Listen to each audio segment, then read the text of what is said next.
And the revelation has prompted one prominent Brexiteer to suggest the UK should be thankful for the decision to quit the bloc when it did, because otherwise it would be facing the prospect of picking up the tab.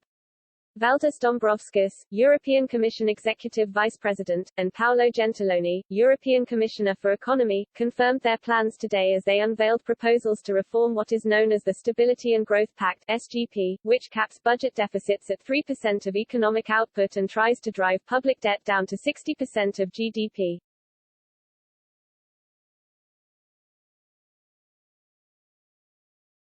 Neither was explicit, but speaking in Strasbourg, Mr. Dombrovskis gave a clear indication that leniency would be the order of the day.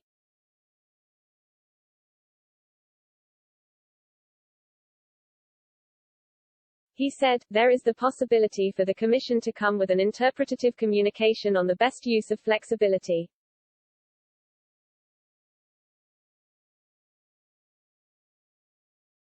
Mr. Gentiloni added, we should not see the ghost of back to austerity.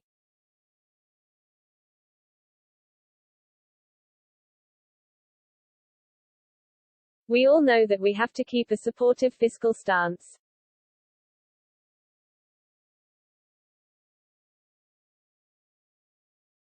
The news will be welcomed by Cyprus, Belgium, France, Greece, Italy, Portugal and Spain, all of whom are running national debts equal to at least 118% of their annual GDP.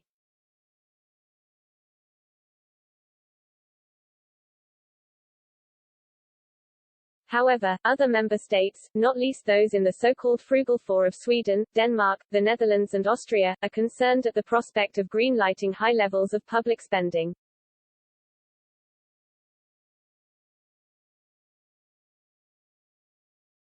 Ben Habib, a former Brexit Party MEP, told Express.co.uk, the Stability and Growth Pact, which legislates against EU member state debt levels exceeding 60% and deficits exceeding % per annum of GDP, was meant to underpin the euro.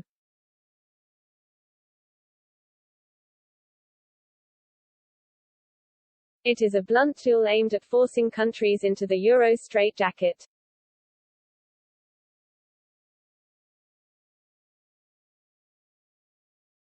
But as we know from the 2008 credit crunch, it does not work.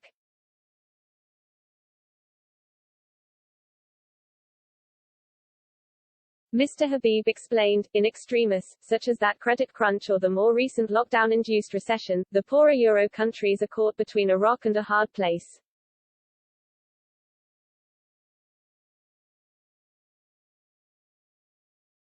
They cannot deflate their currency to recover because they do not have one. And the SGP prohibits taking on more debt.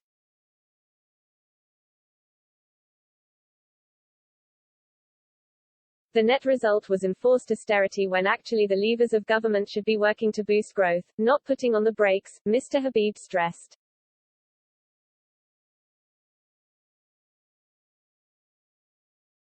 He added, at one level it should be welcomed that the Commission is considering rewriting the SGP to avoid austerity being its natural outcome.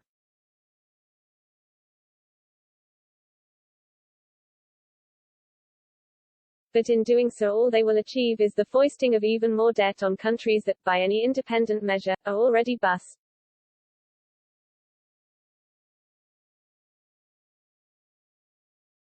The plain fact is that the euro is a disaster and with it the economies of all its members.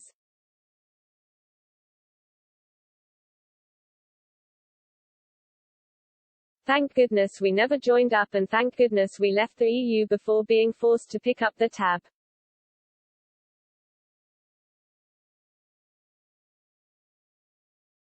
With COP26 on the horizon, if the EU is to hit its target of reducing greenhouse gas emissions by 55% by 2030, it must €520 billion a year, cash which will have to come from both the public and private sectors.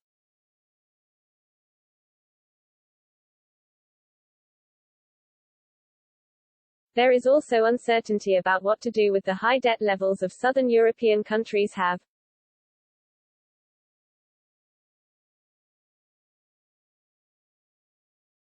Currently, SGP rules would force them to drive the debt down to 60% within 20 years, a highly unlikely prospect.